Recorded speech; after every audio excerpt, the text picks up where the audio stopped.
Hello दोस्तों काफ़ी सारे लोगों को जब एसीएल टीयर हो जाता है तो वो मुझे फ़ोन करते हैं, जैसे कि सर हमारे घर में कोई फंक्शन है या हमारे घर में कोई शादी है या मुझे कोई एग्ज़ाम देना है, तो कितने दिनों तक मैं एसीएल सर्जरी को इग्नोर कर सकता हूँ। दोस्तों एसीएल सर्जरी कोई इमरजेंसी सर्जरी नहीं होती, एक प्लान प्रोसीजर होता है। बहुत बार तो ये देखा गया है कि स्पोर्ट्समैन पूरा अपना सेशन खेल लेते हैं और उसके बाद भी एसीएल सर्जरी कराते हैं। तो दोस्तों अगर आपके एसीएल सर्जरी हुई है तो इसमें किसी तरह की भागा दौड़ी या इमरजेंसी करने की ज़रूरत नहीं होती। इसको आराम से 5 महीने 6 महीने तक भी लेट किया जा सकता है।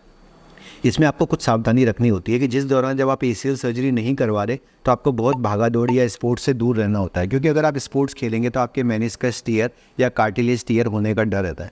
मेरे पास कई लोग आते हैं जो एसीएल चोट के बाद इसको इग्नोर कर देते हैं और उसके बाद गेम खेलना चालू रखते हैं, तो कुछ दिनों बाद उसके मेनिस्कस टियर हो जाता है और बकेट हैंडल टियर होने से दर्द होना स्टार्ट हो जाता है, यानी कि घुटने को और ज़्यादा नुकसान का डर तो बना ही रहता है।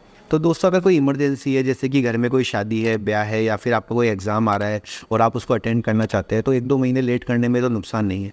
लेकिन मेरा यही सजेशन रहता है, ये अननेसेसरी इसको डिले करने का फ़ायदा नहीं होता। मेरे एक बहुत अच्छे नोन थे, उनके रेफरेंस से एक पेशेंट आया था और वो कह रहे थे कि सर मैं ज्वेलर हूँ और मेरे को तो मतलब सिर्फ मर्सिडीज़ में घूमता हूँ और ज्वेलरी की शॉप पे काम करता हूँ, तो इस प्रकार से मतलब मुझे कोई ज़रूरत ही नहीं है कि मैं ऑपरेशन कराऊँ, तो मैं थोड़ा सा लेट करना चाह रहा हूँ। और अनफॉर्चुनेटली वो अपने बाथरूम में स्लिप हो गए और उनके दोनों ही पैर का एसीएल टूट गया और फिर उनको दोनों एक साइड कराने पड़े। तो मेरा सजेशन यही रहता है दोस्तों कि अगर आपको पैर में सूजन है, दर्द है, घुटना नहीं मुड़ रहा, तब तो अपने को एसीएल सर्जरी करानी ही नहीं है।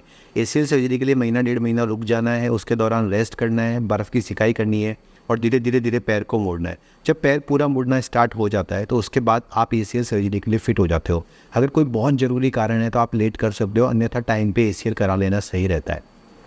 कई बार लोगों को मेरे पास ऐसे भी आते देखा गया है जिसमें कि चोट लगी और दूसरे तीसरे दिन ही उन्होंने एसीएल सर्जरी करा ली, जिससे कि उनका घुटना जाम हो जाता है और बाद में घुटना मोड़ने के लिए मेरे को अलग से एक सर्जरी करनी पड़ती है। तो दोस्तों मेरे इस वीडियो के मैं आपको संक्षिप्त में 4 पॉइंट्स बताऊंगा। पहला, एसीएल कोई इमरजेंसी सर्जरी नहीं है। दूसरा, कम से कम चोट लगने के बाद 1 महीने तक रुकना चाहिए, जिस दौरान आपका पूरा पैर मुड़ जाए और सूजन खत्म हो जाए। तीसरा, अगर कोई घर में इमरजेंसी है, फंक्शंस है, तो आप इसको 1-2 महीने लेट कर सकते हो। और चौथा, एसीएल की चोट के दौरान आप कुछ गेम खेलते हो तो मेनिस्कस और कार्टिलेज की चोट लगने का डर बना रहता है। तो दोस्तों अगर आपको भी एसीएल टियर है तो आप प्ले स्टोर पे जाके मेरी health and chat app download कर सकते हो, जो कि एसीएल के लोगों के लिए एक फेसबुक की तरह है, जहाँ पे दुनिया भर के एसीएल पेशेंट्स आपको मिल जाएंगे और आपको गाइड करेंगे कि एसीएल की रिकवरी कैसे होती है। इसके अलावा आप नीचे लिखे गए नंबरों पर भी मुझे संपर्क कर सकते हो। धन्यवाद।